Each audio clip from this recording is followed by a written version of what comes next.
accessing the gallery.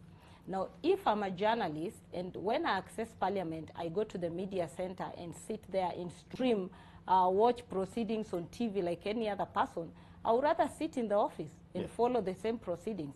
The reason why I go to Parliament is for me to be able to go to the gallery, be able to actually demonstrate to Kenyans even how the MPs were able to conduct themselves in the House. But that even if you look at the current reporting, you can't see that because we are just reporting what we are being. So what are the demands? Because we are, now stretched on time. So some of the things that we need to do is to allow, allow journalists to be able to freely access Parliament, to freely get the documents they have, to freely be able to interview some of the legislators. You find you've secured an interview, you go there, they're telling you can't access. You call the MP to go outside and do the interview at the gates. Surely this is an institution where everybody should access. How do you call a legislator from the chambers to step out and come and do an interview outside? And the demands on the numbers of access for media? The numbers are also limited to media, which I think should not be the case. Let them allow, because already journalists are accredited by the media houses. They are accredited by Media Council, which is the regulator. Let them allow the journalists to access Parliament. Okay, and because we've stretched on time, really quick, there are issues as well in terms of resource that should be facilitating the work of journalists that have come up, and you've been, outspoken on this as a Kenya Union of Journalists, of course, in the circles of journalists. What's going on in that circle? Yes, I think what we are doing, I think we have some housekeeping issues that we need to address and get to know how resources, like you say, media is funded by the government through the Media Council of Kenya, which is a regulator. And the Media Council actually received the funds from the government on behalf of the media industry. And therefore, we have got a responsibility to get to know how those funds are used. And I think those are the discussions that we're having in-house. And we hope that we will be able to address them. Are you saying that funds are being misused at the Media Council of Kenya? What we are saying that we need to know how the funds that were located, especially election funds, that were given by the state to facilitate the journalists to do their work and the media as an industry, were used. And that's what we are saying. Right now, we're not accusing anyone. What we are saying that we just need to get that. But there are questions. Of course, when you're asking for details, it means that there's smoke somewhere. Rosalind, I hope it's not the smoke choking you, but any concerns there? Yes, I think we owe it to the public. Since I was in the Media Council, Media Council Board, we owe it to the public and also to our stakeholders to tell them how we were able to spend public funds. We owe it to them because the money is given to the media to be able to discharge its duty. Right. And there are questions around that. Some, a good number being laid off, for instance, at the BBC. I believe some are KUJ, compliant, or at least signed under Kenya Union of Journalists. Is everything happening, above board in terms of the process? Yes, I think there are two notices of redundancies that have been issued and shared with the Kenya Union of Journalists because we do represent members in those media houses. We've had a number of meetings with the BBC management on how the process is going to be conducted. And right now, they are still concentrating in London office. Once they're done with London, they'll come to Africa mid next month, that's mid-November, so that we are able to get the full details of how the extent is going to affect and at the Standard? Bureau. At the Standard, yes, we've received also a notice on redundancy, and once the notice was issued, we haven't had any movement, any discussions, although they were able to, when they issued the notice, we were able to have a discussion and they were able to respond to our questions. Number one, we demanded to know if they are going to pay any arrears owed to employees. They said yes. They said they'll pay all the statutory deductions that have not been paid. They said yes. They said they'll also clear with the KRA. They said they'll clear with the SACCO. And they said that they will clear with any money that employees are owed, so that by the time they are carrying out or they are issuing out those letters, everybody should not be owed anything by the company.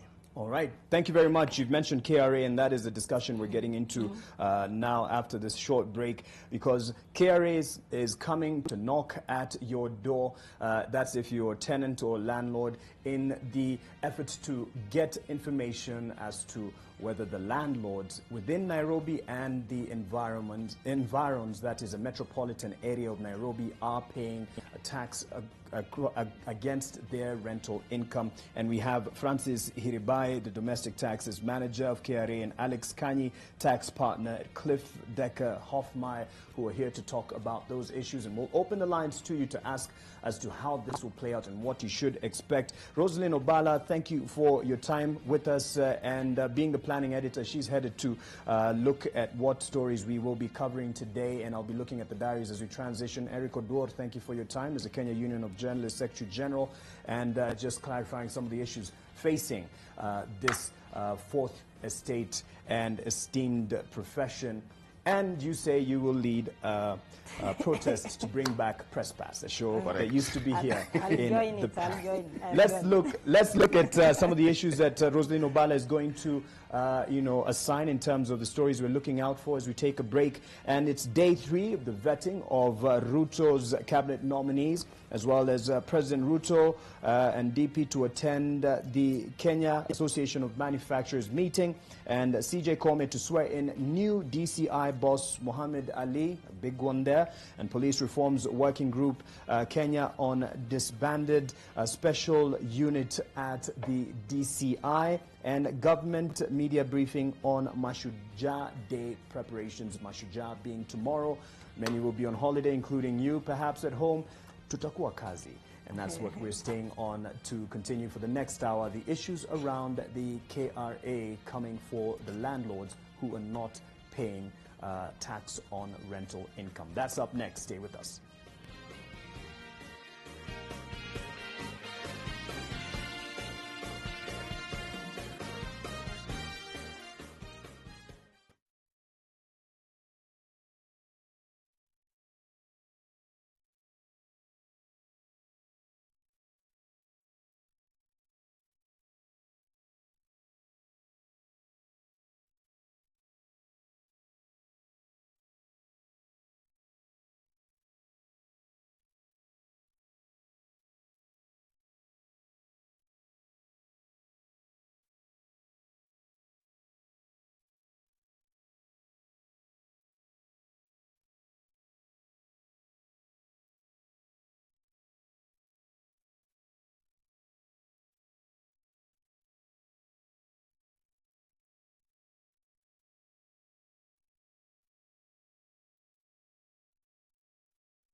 Hope there wasn't any issue accessing the parking. Perfect.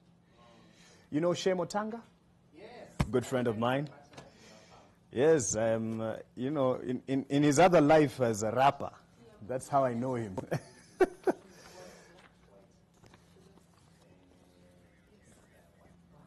Yes. Yes.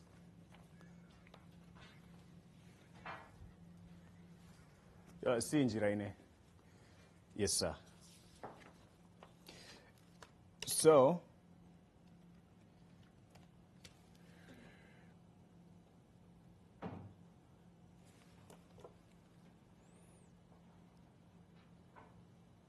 How long has he been at Cliff Decker?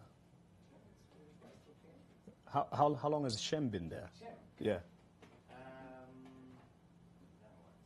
So started off as PhD, Uh-huh. almost 5 years back.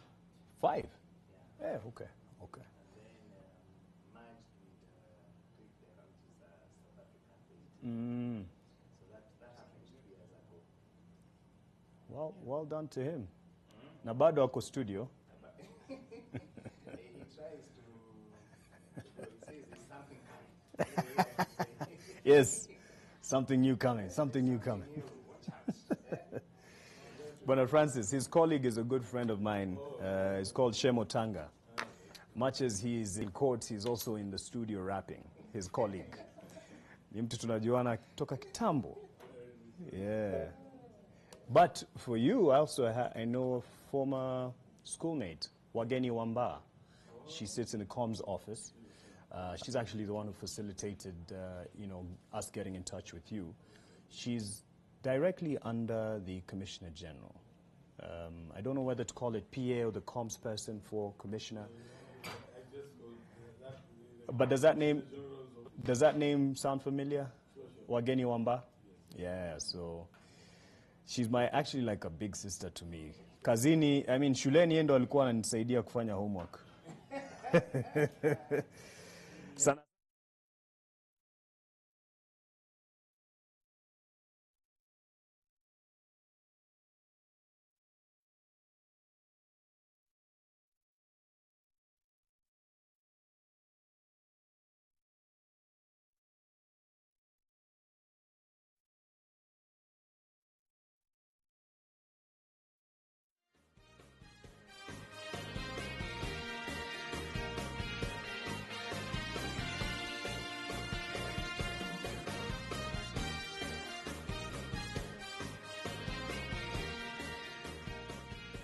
Oh, welcome to the second session of AM Live. And this morning, we are talking about the Kenya Revenue Authority's move to come for the landlords who have not been paying tax on their rental income. And we have in studio a representative from the KRA as well as a practitioner on matters tax and even call it disputes or dispute resolution, has been looking at that. But first, to put things in context, in case you missed it, this was on Monday, and the KRA put out a notice, and we put it here not too long ago, in terms of saying that today, Wednesday, the 19th of October, their officials will start a process of data collection where they will be either coming to your home directly. That will be explained by our KRA representative today.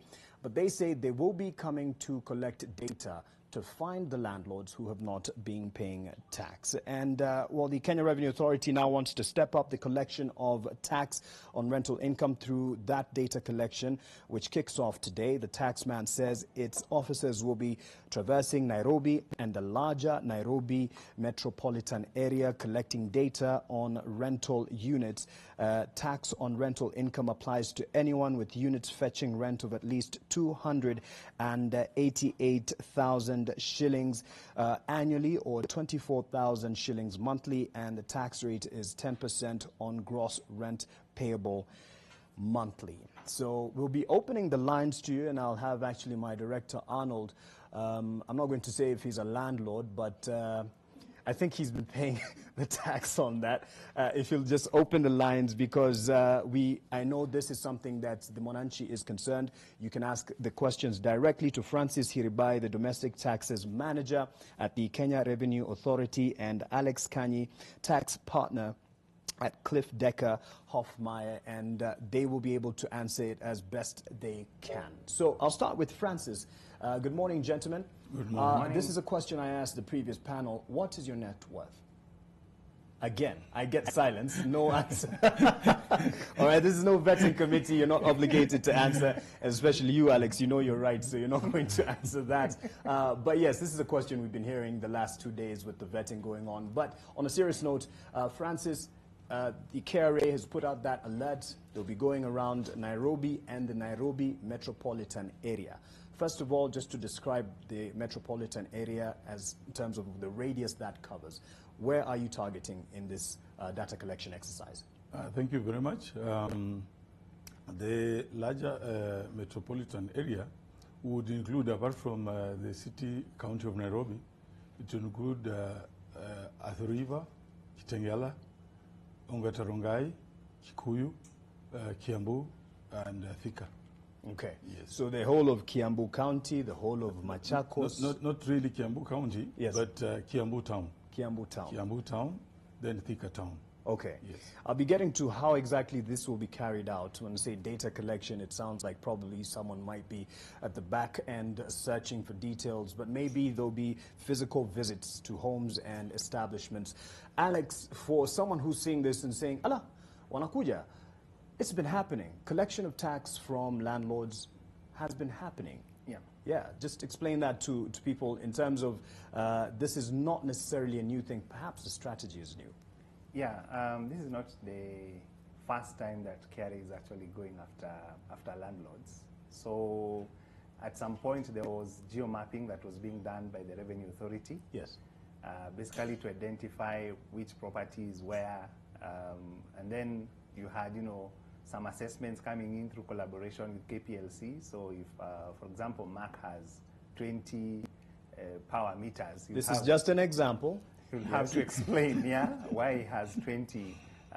He could be living on, in 20 houses. So yes, again, that was a source where KRA was getting information. Mm-hmm. And finally, I think there have also been people who have been going around. There are incentives for KRA informers. Yes. So someone would come and perhaps see you building or someone building a huge property, and of course rental income is expected, and if that person isn't paying, then the incentives for KRA informers to just tell on you and say that there's this person who perhaps is not paying tax. Mm-hmm. Yeah. But the strategy is seemingly different in terms of what has happened. We were discussing this and trying to understand what the approach is, because KRA has gone public. It says tunakuja from 19th of October. Is it strange for you, or is it maybe a tact that would work? I think it is a tact that would work because KRA needs cooperation. Yes. From the houses that will be continuing to knock from starting from today. So I think it's a good strategy. Also just putting it out in the public so that we're not doing this discreetly. It is actually your duty to pay tax, and we are here to come help you pay that tax if you're not paying it already. Help you pay.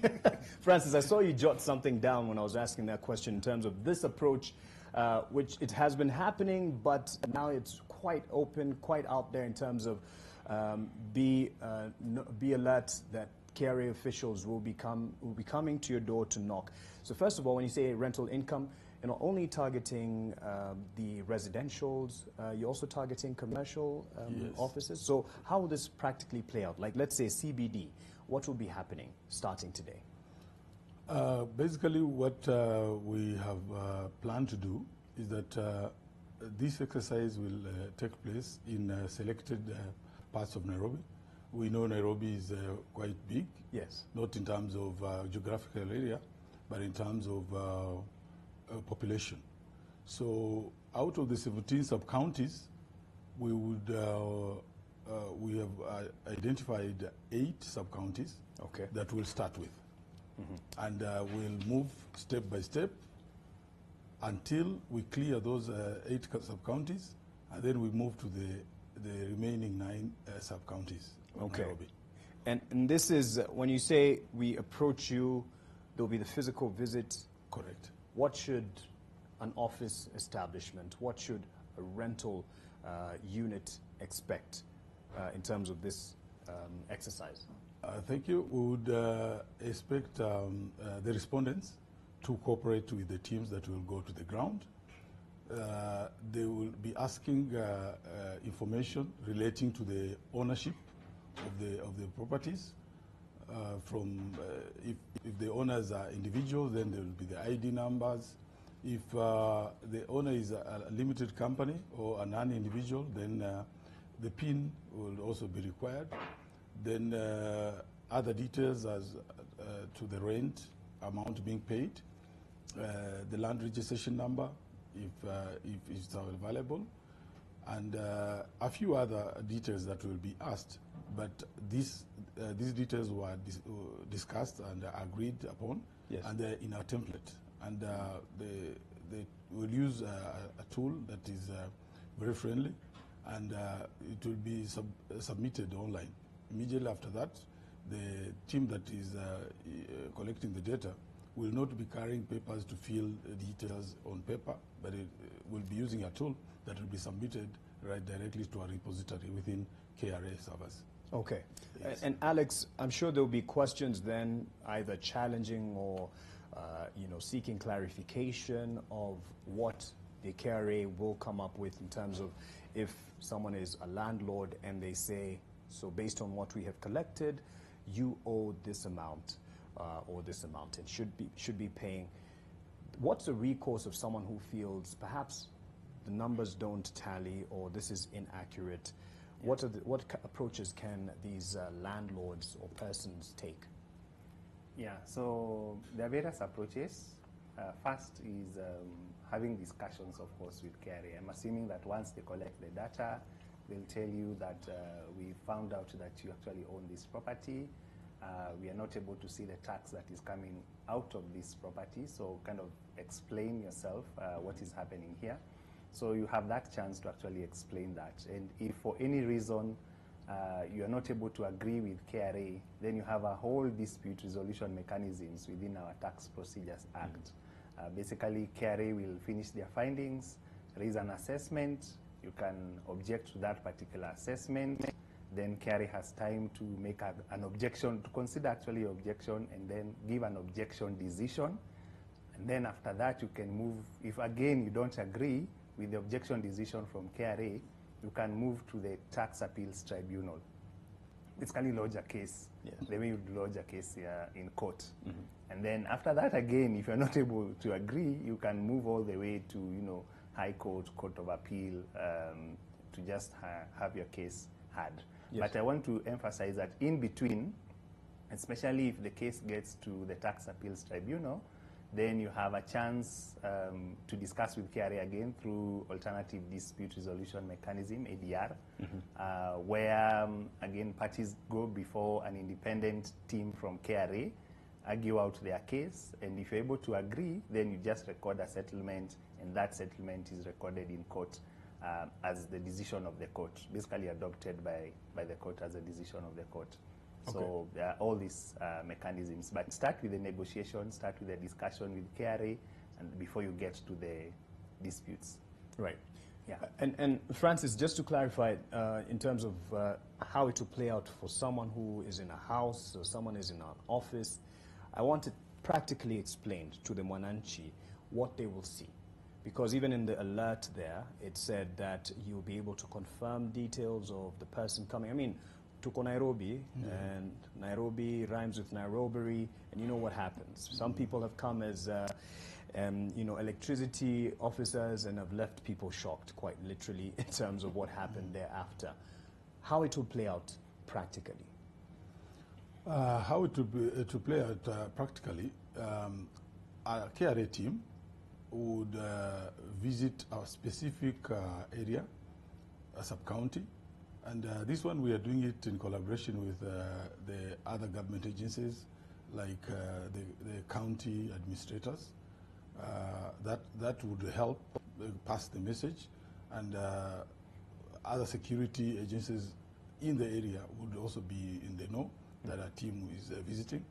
The KRA team that will be there, all the officers will be having the KRA badges.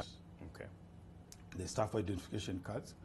And if any person would wish to clarify, then there's a short code that the person can send the staff identification number, yes, to that code, and then the confirmation will come. And then the officers will not work singly.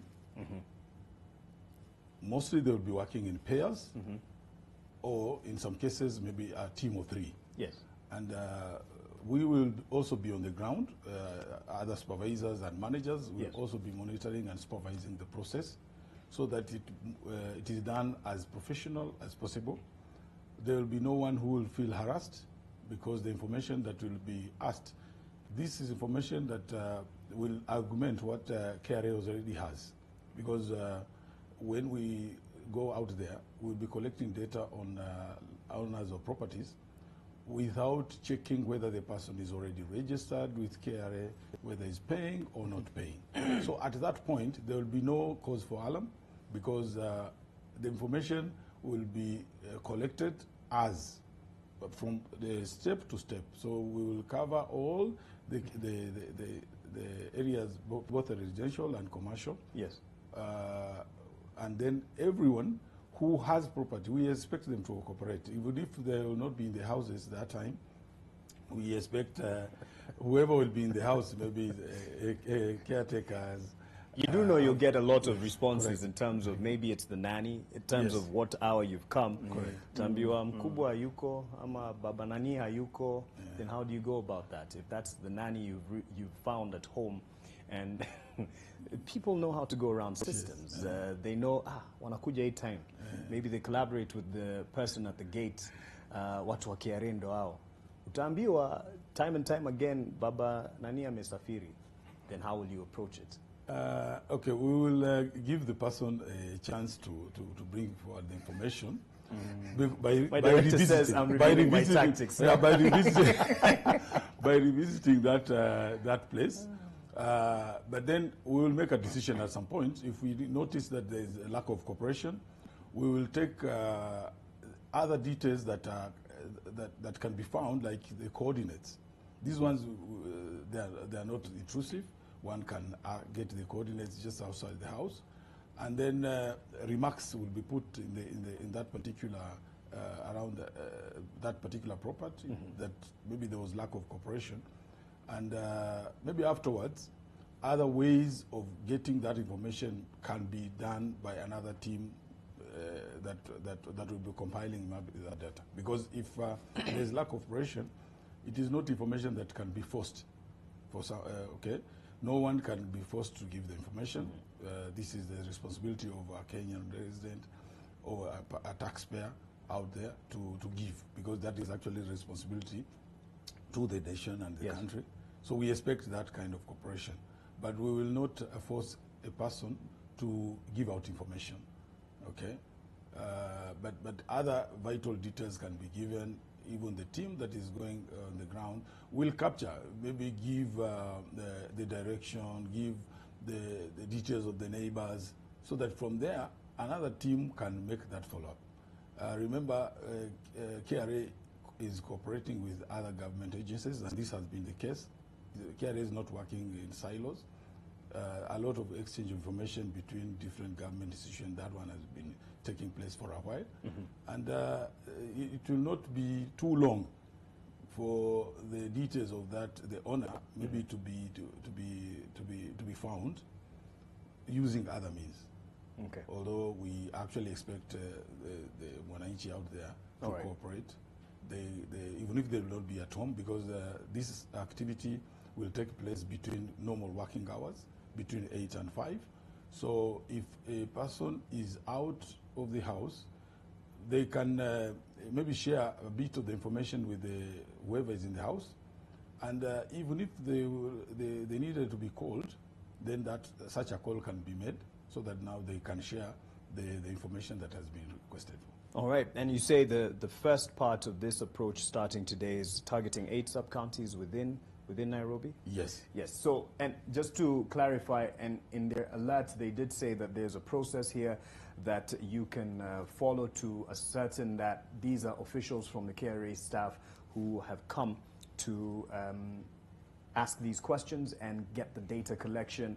And they have identification cards which can be verified by dialing the USSD code *572# to the KRA M Service app, or using KRA the Bitisha, which is hosted on the KRA website. And this is, of course, for the right of everyone who would be visited in this.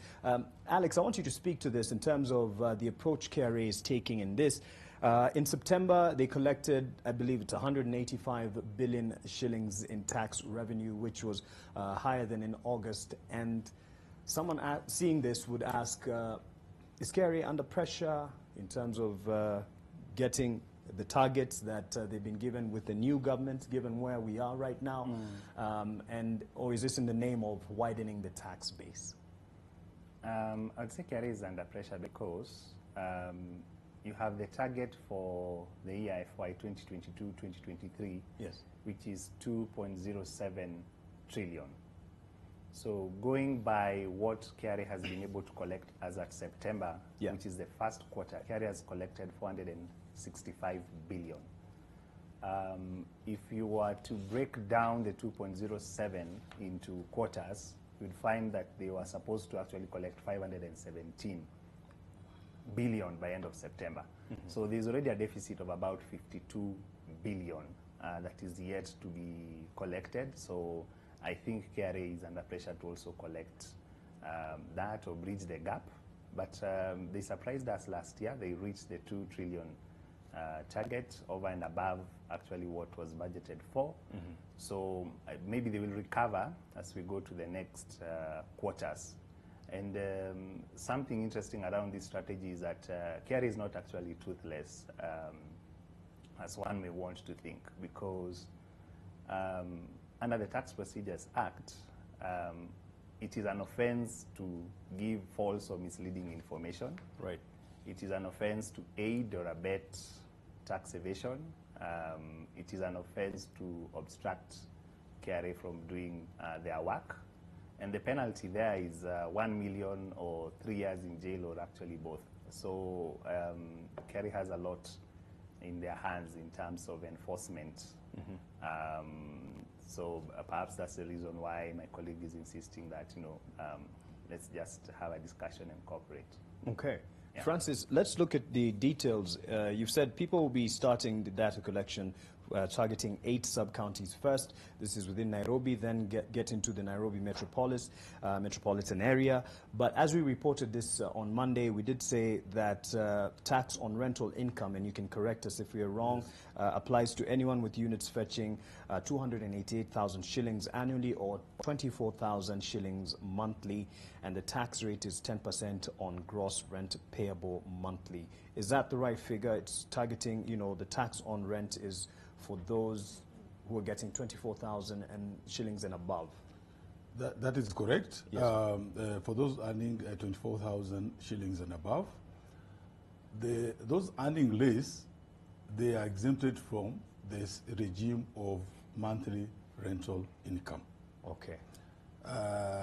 Also, the category that earns more than 15 million shillings in rent annually are also exempted from operating MRI, that is monthly rental income. Those the category that is earning about 15 million a year are required to file annual returns. Okay. Okay. So they file annual returns together with other sources of income. If it's a limited company, then they will declare the business income and also the rental income, the different categories within the annual return. Same as an individual who is also earning rental income of above 15 million, they are exempt from paying the monthly rental income. Yes. They are expected to file one annual return at the end of the year and declare the income. So they prepare an income statement where they bring all the rental income earned, and then they are allowed to reduce that rental income with the costs that relate to the production of that rental income. For example, repairs, payment of utilities of common areas, that is allowed. However, on the same note, a person who falls between the category of 288,000 a year to 15 million is also afforded the chance to write to the commissioner and say they want to be exempted from the monthly rental income. That is also allowed. Okay. And there are specific reasons that a person can do that, both an individual or a non-individual. For a person who has acquired property using financing, like mortgage, then you find the initial period of the acquisition of that property, the amount of interest paid would be fairly high. So if a person does the maths, would notice that if they bring out the rent received or the rent earned and then allowed to claim the expenses, the amount paid will be slightly less compared to the amount that is paid at 10% on gross. Okay. But once a property is fully acquired, then it becomes much cheaper to pay the monthly tax of 10%, because then a person, for example, who is earning 300,000 in a year would pay 30,000. Okay. Which ordinarily, if the person would prepare an income statement and file an annual return, the tax will be much higher than that. Yes. Would there be recourse, because you'll see the arguments brought forward, that yes, I do own a rental unit, but my tenant has been paying. What kind of approach, and I know Francis will also answer to that, because some of the challenges that will come. Yeah. I do own a property, but I haven't been getting rent, so I shouldn't be expected to pay this. Or maybe I'm paid this month, then next month there's a delay. You know how it goes, because times are hard. Yeah, you can actually file a nil return with the MRI, monthly rental income tax. So you can actually file a nil return if for that particular month you didn't receive any rent. Yes. Yeah. And for someone who, Francis did allude to it in terms of if someone has a property on mortgage and they're also perhaps not living there, but having someone pay rent as they clear the loan, does this mean they're, just to understand it from a legal perspective, that they would be in some way exempted or until they clear, or there will be a lesser, allocation to them in terms of expectation to pay? No, it depends if you're doing the monthly rental income kind of return or you're doing an annual return. Yeah. So like my colleague has suggested, if you are on mortgage, it's better to take the annual so that the expenses for paying the mortgage can be taken into account and you're able to then explain to KRA that at this time, even though I'm receiving X in terms of rental income, all this is being eaten up by my interest payments, and therefore I'm not able to actually pay you over and above what I have, because basically I'm not making any money. So I think it's a discussion that KRA is open to hear. Yeah. Also, because you did say that those who are in the bracket of 24,000 to 15 million, 288,000 shillings a year to 15 million, that they can argue their case out and ask that they pay every year, and that goes for those on mortgage, right? Not just that on it mortgage. Can be. It was it just can an be. example. It can be. So in fact, it's not a matter of argument. They just need to write a letter to the Commissioner of Domestic Taxes to say, I would like to move out of the monthly rental income regime to be allowed to file my returns annually. Yes. Remember this change that brought about the monthly rental income. This is a recent development. Let me say recent because it came into force in 2016.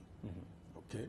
Previously, from 1974-75 there up to 2015, the regime that was applicable was that of annual income tax returns, where a person, anyone, would have to prepare a rental income statement, and then tabulate all the expenses, okay, indicate the rent earned, and then tabulate all the expenses, and then whatever is remaining, that becomes the net rent payable, okay. Then now, from the rent payable, tax is calculated. Okay. And if the person is an individual, then it will be computed using the graduated scales. The first 10%, then 15%, then 20%, 25%, and then the highest one at 30%. And if it's a limited company, then it will just be 30% of the net rent. That is the rent and minus the expenses relating to that particular rent. Okay. So that if this is an individual, the individual is not expected to claim expenses that do not relate to that rent. Yes. For example, a person earning rent and also paying school fees for his children.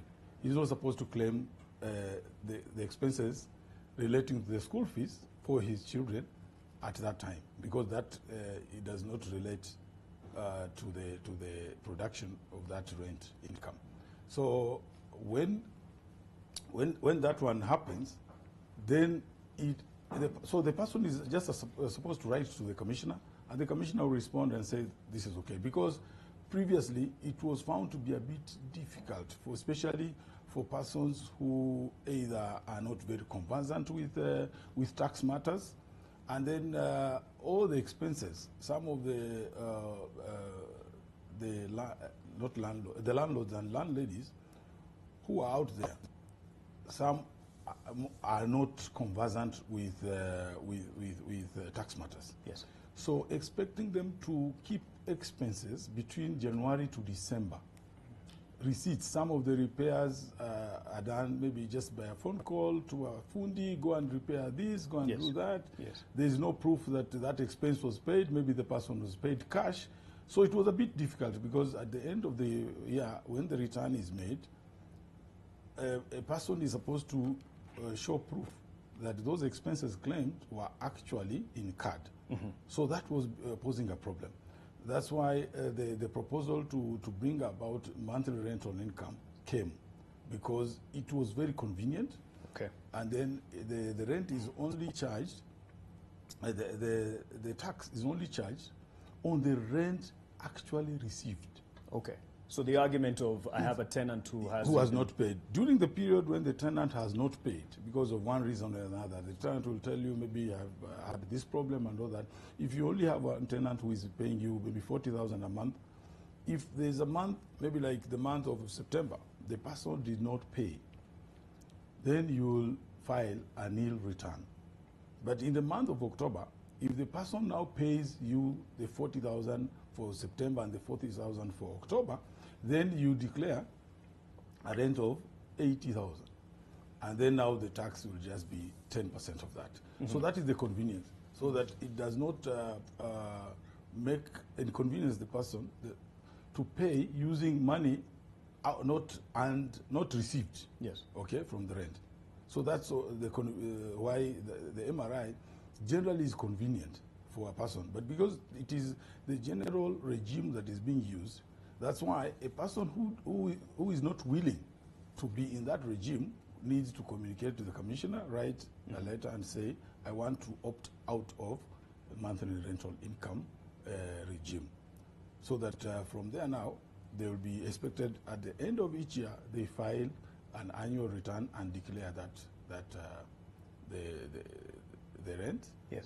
They do the tabulations, and then from there, they enjoy that claim, the fact that you claim the expenses. And also this MRI is only applicable to resident persons. Mm-hmm.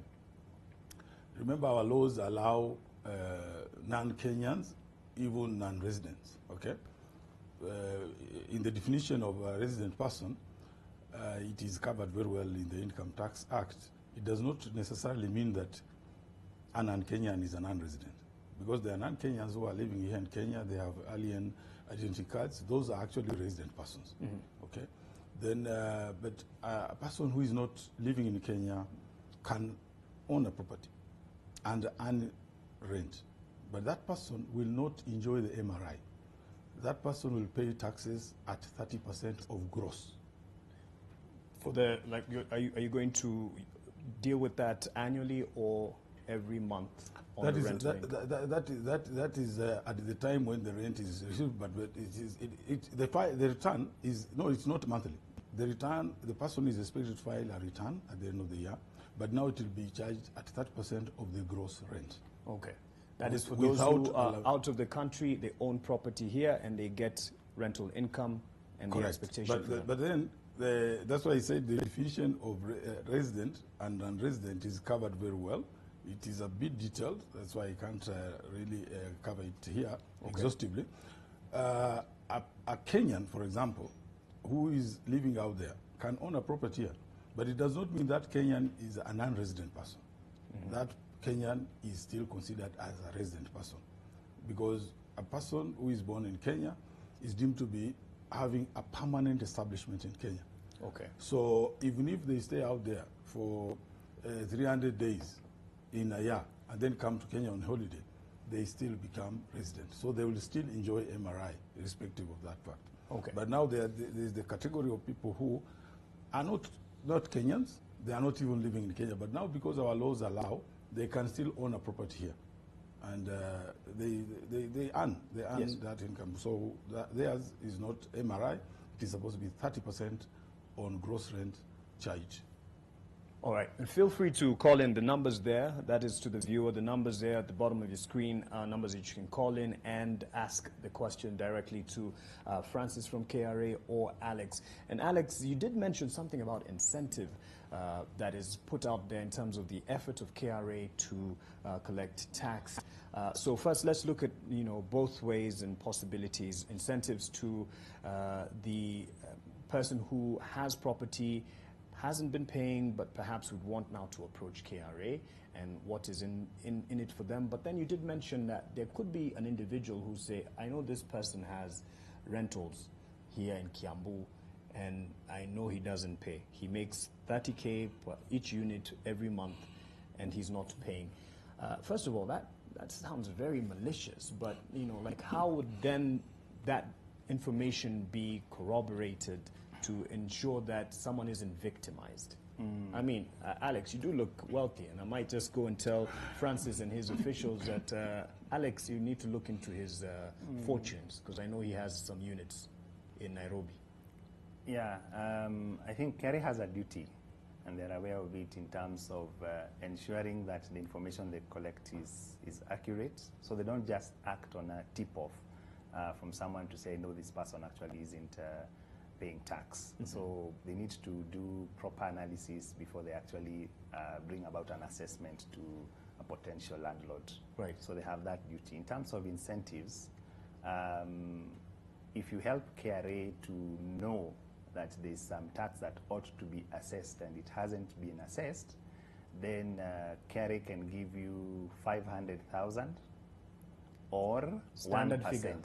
or 1% of that amount of tax that is in question, but 500K would be like the maximum.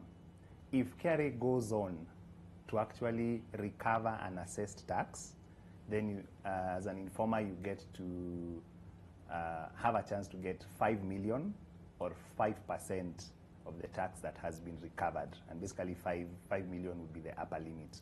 So that would be the incentive for informers. Then for the landlords, I think there are two things you could do.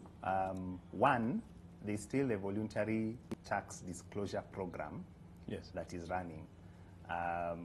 It started in 2021 and basically was covering income and 2020 and 5 years back.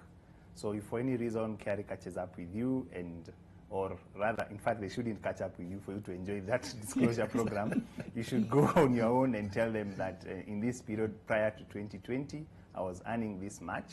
I'm willing to pay. Please waive interest and penalties. And actually, the law gives you 50% remission of the interest and penalties for that particular period. Afterwards, so looking at 2021 and upwards, there's still mechanisms, so you could actually discuss with KRA, get into a payment plan so that you're able to pay whatever tax is due.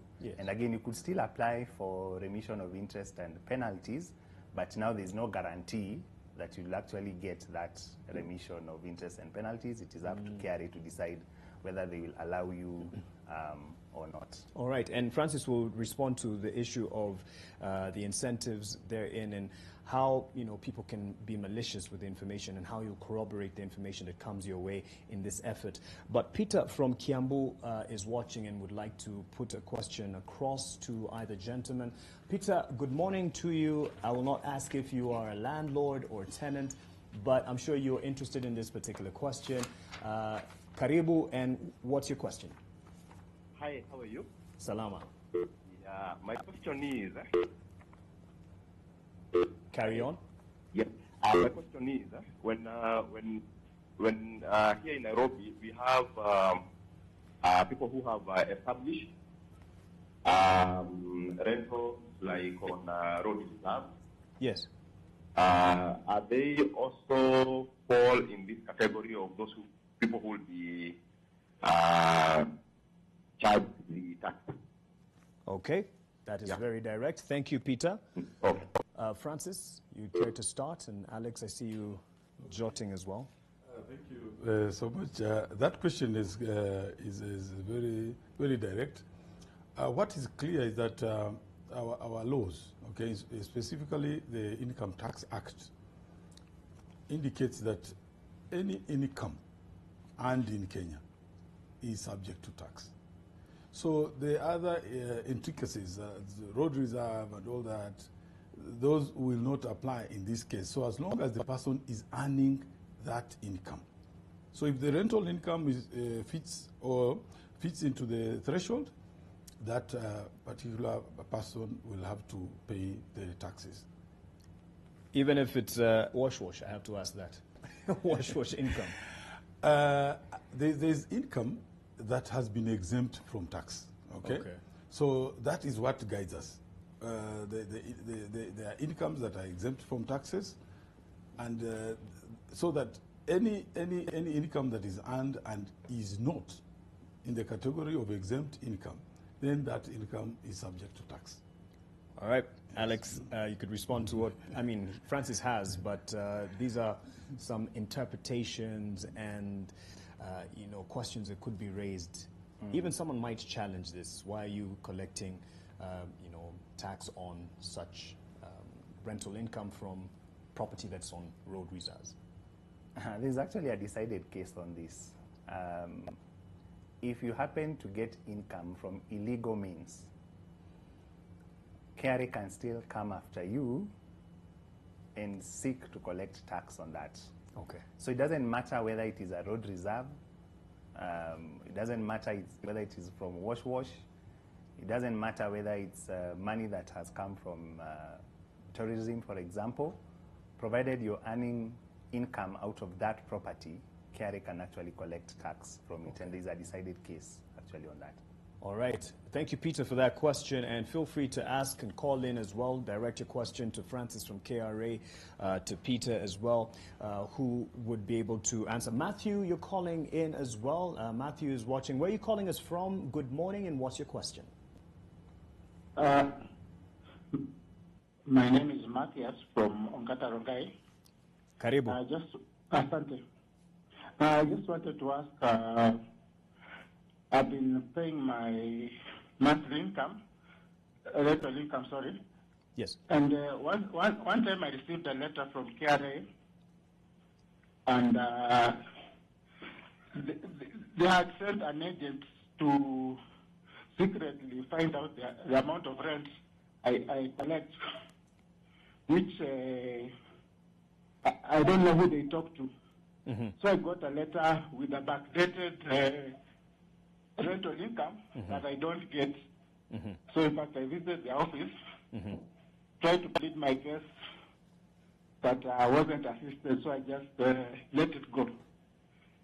Right. Yeah. Thank you, Matthew, for that. I'm sure it's shared by many around Nairobi and even in the country. Francis, what is his recourse in this? The value that was sought isn't the value that he's getting perhaps in rental income. What can he do? And he says an agent from KRA visited this, and I guess in his collection of information, he wasn't quite accurate. Okay, that's very unfortunate. I know tax matters are supposed to be very, they're not supposed to be discussed in public. My advice would be that Matthias visits the same KRA office and makes an explanation. And while visiting, I would advise that he makes a letter to explain exactly what has been happening, how much he earns, and this can be proven. If, for example, the rent is paid through a bank account, he can attach the bank statement and then go and prove, because there is no one who is supposed to pay what is not the equitable share of tax. Mm-hmm. Okay, so nobody should be forced to pay tax that is not due. So that is my advice, so that we don't really go into detail on a specific case, because tax masters are supposed to be handled confidentially. Yes. But my advice would be that he visits the KRA office that maybe put the demand, because we have offices in various parts of the country. Ongatarongai, that's in Kajiado. We have an office at Kajiado. Mm-hmm. Okay, even at Kitengela, we have a satellite office there. Yes. So that can be handled, and while approaching the office, it is important that he needs to collect the evidences. Yes. Okay, that's supporting documents. Yeah, because as earlier you alluded, one can be malicious and give information that is not accurate. So that one, I believe it will be a matter that will be sorted out. Alex? Yeah, and just to add a point there, over and above discussions with KRA, I think it is extremely important for our viewers and Kenyans to also understand timelines that are provided for dispute resolution. So if, for example, our colleague here was dealing with an assessment from the Revenue Authority, then you have 30 days to actually object to that particular assessment. Otherwise, if you don't object, it will be like you've already agreed that that tax is due. And then KRA has 60 days to make a decision based on your objection. And then after the 60 days lapse and you're still aggrieved, then there are 30 days for you to lodge what we call a notice of appeal to the Tax Appeals Tribunal. Mm-hmm. And then another 14 days to basically file your statement of facts and at the Tax Appeals Tribunal. So if you miss these timelines, then you fail to preserve your right to actually defend your case. So even as we engage with KRA in discussions, if it is an assessment, then you need to be alive to, there's some certain timelines that have started running, and if you didn't take advantage of those, then you risk a lot in terms of the, what KRA would do after that. Philip from Taita Taveta is watching, and good morning, Philip. What's your question? I'm Philip Design. Karibu. And I've got three things. Let's start with one. One. Hello? Yes, carry on, sir. We welcome that move because we need taxes to run the government. Yes. But I've got one thing I would like to say. Yes. Maybe the KRA officers, my request is to ask whether they are going to backdate things backward, because people fear being backdated. Maybe they could first ask people to volunteer for 1 month. They give people 1 month, maybe to volunteer. Yes. To volunteer the taxes they are getting from rental. Okay. At the rate of 1 period, 1 month. Okay. After that, then they can go. They can go on the ground. Yes. Although we need taxes to run the government, maybe that is one of the things I would request. Not to backdate. Yes. To backdate. Number two, people fear KRA officers so much. Interaction, I would request them to make payment easier. Yes. As simple as dialing star 100 or star something, and they pay when they are for entering to pay. They make payment easier and to avoid so much interaction. Right. That is my request. Yani, there are other people, not even Lento. There are other people on the ground, Juakari. Yes. They get a lot of money. Yes. And if they make tax payment easier through a phone, they are told for Untia. Yes. For Untia, what you have, you pay. Then the KRA can come back to ask questions after people paying. Then they make payment easier through the phone. All right. I know they can reach the target very easily. Philip, I'll cut you at that because of time and let him answer. That is Bwana Francis from KRA. Some news more. Okay. The KRA logo is a rayon.